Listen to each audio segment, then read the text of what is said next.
Welcome back to Blab. Thank you for tuning in. This week we're going to be going over gas cylinder safety and use. This is important because gas cylinders can be extremely dangerous. This is basically a very high pressurized vessel and can be explosive if not used properly. There's actually an episode of Mythbusters where they test this myth. They lay a gas cylinder down on its side and rupture the valve, and it shoots through 2 building walls. So these can be very dangerous. All gas cylinders are considered chemicals, and they all have the same chemical safety information that's available for chemicals. So for example, this is a binder full of SDS sheets or safety data sheets that can tell you all the safety information related to every specific type of cylinder. The first thing we're going to go over is proper storage of a gas cylinder. They always need to be tethered to something secure, because if these do fall over, they can weigh between 100 and 500 pounds, so they can definitely crush foot bones if they were to fall. The next most important thing is to always have this cap on the cylinder itself, because the valve underneath is the most vulnerable point, and if it gets damaged, that's when danger can happen. The safest way to transport a gas cylinder is by using this specific gas cylinder transportation cart.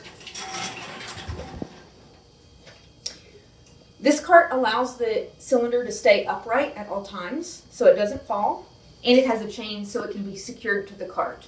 This is the only way a gas cylinder should ever be moved. The next aspect of gas cylinder safety is actually using the gas in the cylinder. To do that, we first start by removing the cap.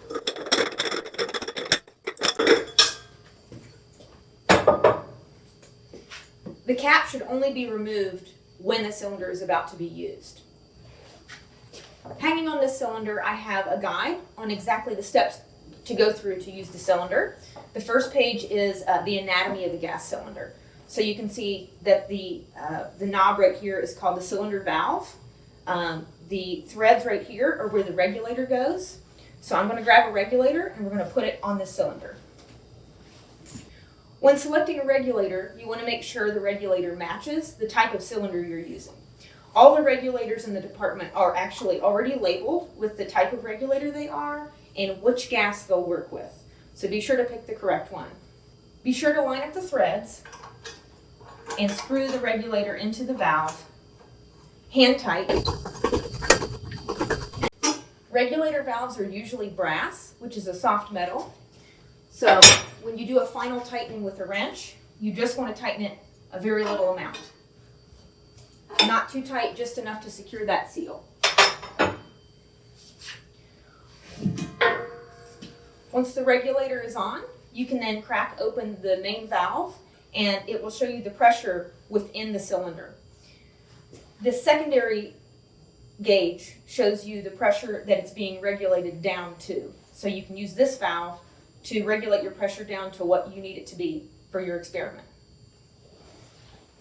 There is a relief valve on each regulator, and if there's a problem with the gas cylinder, if the pressure gets too high, it will release here. It's a very loud, scary sound, but it makes the situation safer, so it's supposed to happen. Whatever plumbing you use with a gas cylinder, make sure it's a high pressure material. Otherwise, when you do open the valve, the lines may pop under pressure. When your gas cylinder is empty, be sure to close the valve, remove the regulator,